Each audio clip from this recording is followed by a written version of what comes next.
مصنف کے بہت دوست تھے، کیونکہ مصنف ایک لکھاری ہیں، تو جب بھی وہ لکھنے کے لیے بیٹھتے تو ان کے دوست جو ہے وہ آ کے ان کے کام میں رکاوٹ پیدا کرتے، ان کے خیالات کو منتشر کر دیتے، تو اس لیے مصنف اپنے دوستوں سے تنگ تھے، تو اس لیے وہ فقیر کو اپنے سے زیادہ اچھا تصور کرتے ہیں کہ وہ زیادہ خوش نصیب ہے۔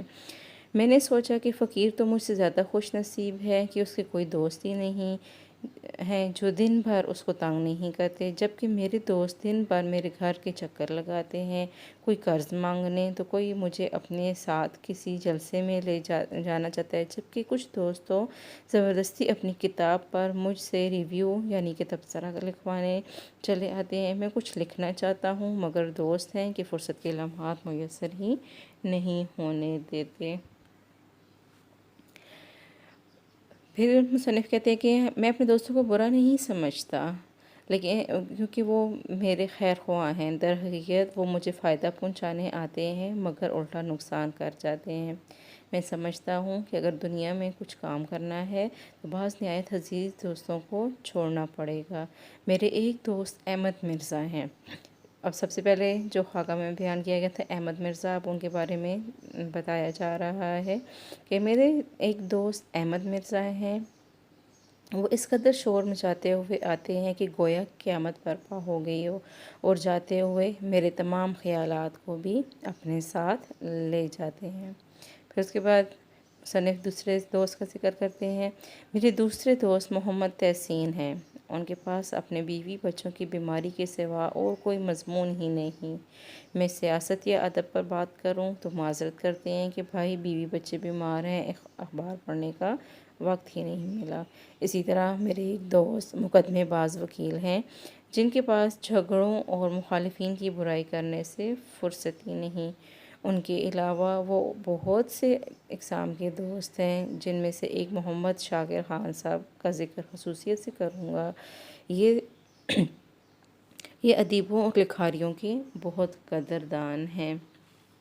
ایک دن یہ تشریف لائے اور مجھے اپنے گاؤں سلیم پور لے گئے کہ وہاں آب و ہوا بھی تبدیل ہوگی اور مضمون بھی اطمینان سے لکھ سکو گے۔ وہاں میرے لیے ایک کمرہ تیار کیا گیا جس کی کھڑکی ایک باغ میں کھلتی تھی۔ مجھے صبح ناشتے کے لیے بلایا گیا۔ میں ناشتے کے بعد کمرے میں جانے لگا تو چاروں طرف سے اصرار ہوا کہ ارے بھائی کہیں آج سے ہی نہ لکھنا شروع کر دینا، آج مچھلی کے شکار اور احمد نگر کے رئیس راجہ طالب صاحب سے ملاقات کے لیے جانا ہے۔ میں سمجھ گیا کہ یہاں بھی سکون نہیں ملے گا۔ میں نے مختلف بہانے کر کے خود کو بچا لیا۔ جب اوپر کمرے میں پہنچا اور کمرے کا بغور جائزہ لیا، میرے لکھنے کے لیے جو اعلیٰ قسم کے سامان کا انتظام کیا گیا تھا وہ میرے کسی کام کا بھی نہ تھا۔ چنانچہ میں نے اپنا سامان نکالا اور ابھی لکھنا شروع ہی کیا تھا کہ ساتھ والے کمرے میں شاکر خان صاحب کے بھائی نے بے سری موسیقی سے مجھے میری خواہش کے خلاف بہت لطف اندوز کیا، جس کی وجہ سے میرے دماغ سے تمام خیالات غائب ہو گئے۔ میں نے دوبارہ خیالات کو جمع کیا، لکھنے کے لیے قلم اٹھایا ہی تھا کہ شاکر خان صاحب نے نیچے بلوا لیا اور راجہ طالب سے میری ملاقات کروائی۔ راجہ صاحب سے ملاقات کے بعد دوبارہ کمرے میں آیا مگر لکھنے کو جی نہ چاہا۔ آدھ گھنٹہ بیٹھا اپنے خیالات کو جمع کرتا رہا۔ اتنے میں مجھے پھر نیچے بلایا گیا۔ کھانے کے بعد شاکر خان صاحب نے کہا کہ بھائی آپ کو سفر میں ہمارے ساتھ چلنا ہوگا۔ آپ کو یہاں اس لیے نہیں بلایا کہ سخت دماغی کام کر کے صحت خراب کر لیں اپنی۔ واپس کمرے میں آ کر لیٹ گیا، خیالات جمع کیے، خوشی سے اٹھا کہ اس کو قلم بند کر لوں مگر پھر وہی دستک۔ نوکر اطلاع دیتا ہے کہ گاڑی تیار ہے۔ میں جو نیچے جاتا ہوں تو پہلا فقرہ جو شاکر خان صاحب ادا کرتے ہیں، آج تو دستے کے دستے لکھ ڈالے۔ میں نے کہا کہ کچھ بھی نہیں لکھا تو ہنس کر کہنے لگے بھائی اس قدر کثر نفسی کی کیا ضرورت۔ شام کو واپس آئے اور اپنے دن بھر کے کام کا جائزہ لیا تو ایک صفحے سے زیادہ نہیں لکھ پایا۔ وہ اس قدر بے ربط و بے سلسلہ غصے میں کاغذ پھاڑ ڈالا اور دوسرے ہی روز اپنے میزبان کو ناراض کر کے گھر چلا آیا۔ مجھے ناشکرا اور احسان فراموش کہا جائے گا مگر میں مجبور ہوں، میں ان دوستوں کو چھوڑ دوں گا۔ اس کے علاوہ بھی دوستوں کی ایک طویل فہرست ہے۔ مثلاً ایک دوست ہمیشہ قرض مانگنے آتے، ایک دوست اسی وقت آتے جب میں باہر جانے والا ہوتا، ایک دوست ہمیشہ میری دعوت کا سوچتے رہتے مگر کبھی کرتے نہیں، ایک دوست آتے ہی سوالات کی بارش کرتے اور جب ان کا جواب دیا جائے تو خود اخبار پڑھنے لگتے۔ یہ سب میرے خیر طلب ہیں مگر میں ان میں ہر ایک سے یہی کہوں گا، مجھ پہ احسان جو نہ کرتے تو یہ احسان ہوتا۔ تو آپ نے دیکھا کہ اس سبق میں مصنف اپنے دوستوں سے کس حد تک پریشان ہیں کہ وہ اگر کچھ بھی لکھنا چاہتے ہیں تو وہ کچھ لکھ نہیں پاتے۔ جب آپ اس سبق کو پورا کتاب میں سے پڑھیں گے آپ کو یہ سارا خلاصہ سمجھ میں آ جائے گا اور آپ کو پڑھ کے بھی دلچسپی معلوم ہوگی۔ اب ہم اس کے مختصر سوالات کی طرف چلتے ہیں۔ سوال نمبر 1، چاندنی چوک میں فقیر کی تقریر کا لب لباب کیا تھا؟ چاندنی چوک میں فقیر کی تقریر کا لب لباب یہ تھا: اے بھائی مسلمانوں، خدا کے لیے میری بات سنو، میں آفت کا مارا 7 بچوں کا باپ ہوں، میں پردیسی ہوں، میں اپنے وطن واپس جانا چاہتا ہوں، ہائے میرا کوئی دوست نہیں، کوئی مجھے گھر نہیں پہنچاتا، میری مدد کرو۔ سوال نمبر 2، مصنف پر اس فقیر نے کیا اثر کیا؟ مصنف کو اس فقیر کا بھیک مانگنے کا طریقہ خاص معلوم ہوا، وہ اس شخص کو دیکھنے اور اس کے الفاظ سننے کے لیے رک گیا۔ مصنف نے فقیر کو بہت سے امور میں خود سے بہتر پایا، اس لیے بھی فقیر کا کوئی دوست نہیں تھا، اس کی صحت مصنف سے زیادہ اچھی تھی۔ سوال نمبر 3، مصنف کو اپنے بے تکلف دوست بڑبڑیا سے کیا شکایت ہے؟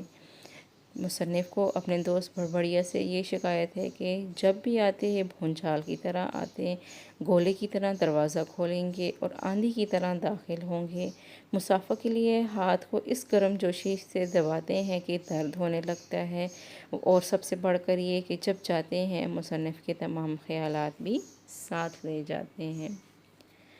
سوال نمبر 4، محمد تحسین کی گفتگو کا محور کیا ہوتا ہے؟ محمد تحسین کی گفتگو کا محور بیوی بچے اور ان کی بیماریاں ہوتا ہے۔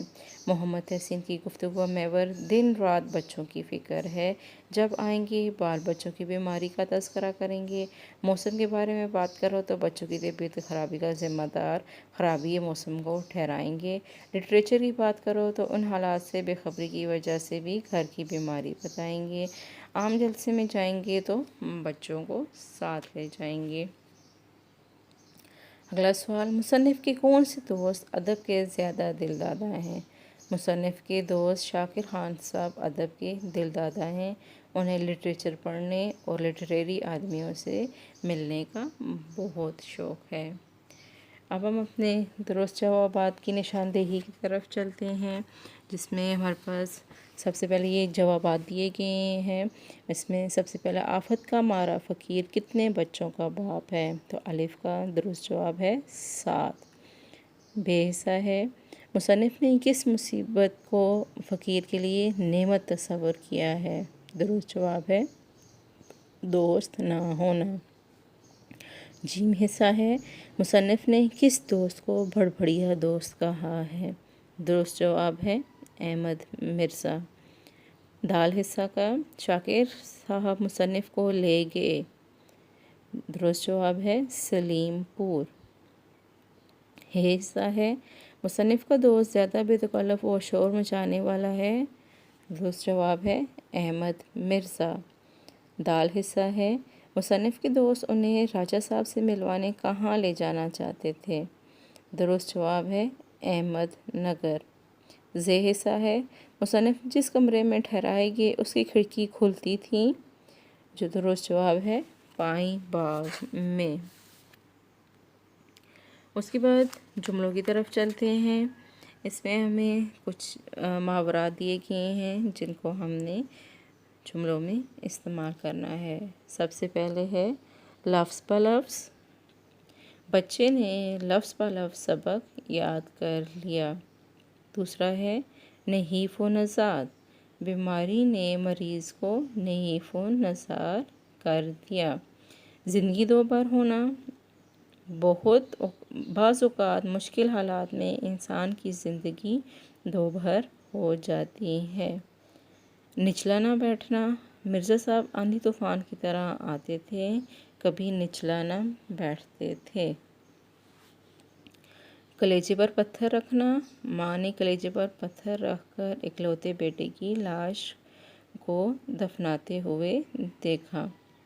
شایان شان۔ اگرچہ یہ تحفہ تمہارے شایان شان نہیں، لیکن غریب کا دل رکھ لو۔ ماتھا ٹھنکنا۔ دشمن کی عجیب و غریب حرکتوں سے میرا ماتھا ٹھنکا کہ ضرور کوئی بات ہے۔ رطب اللسان۔ اے اللہ پاک، میری زبان ہر وقت تیری حمد میں رطب اللسان رہے۔ امید ہے آپ کو یہ سبق سمجھ آ گیا ہوگا اور اس کی مشق بھی سالو کر لی ہوگی، حل کر لی ہوگی۔ برائے مہربانی جو کام دیا گیا ہے اس کو اپنی نوٹ بکس پر اتار لیجیے گا۔ شکریہ۔